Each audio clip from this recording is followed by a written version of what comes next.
camote.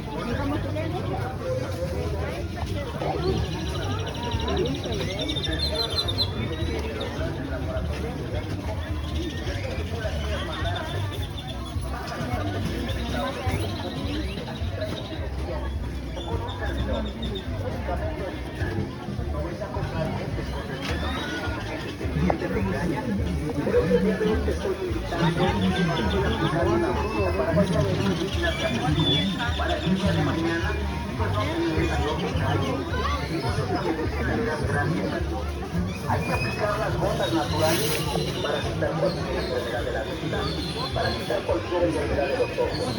Se llaman gotas naturales de albahaca, con vitamina A, especialmente para quitarse cualquier enfermedad crónica. Si tienes algún familiar, si tienes el niño con respeto que lo ves que la vista la tiene bien roja, y lo ves que se la anda rascando, se la anda tallando a cada rato, ten cuidado porque este problema se llama conjuntivitis y al rato le puede producir una carnosidad.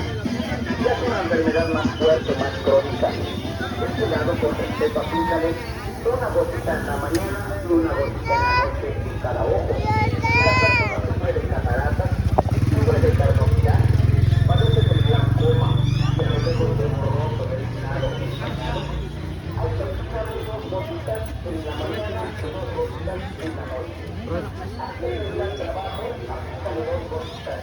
Después del trabajo, hay que aplicarle dos gotitas en cada ojo.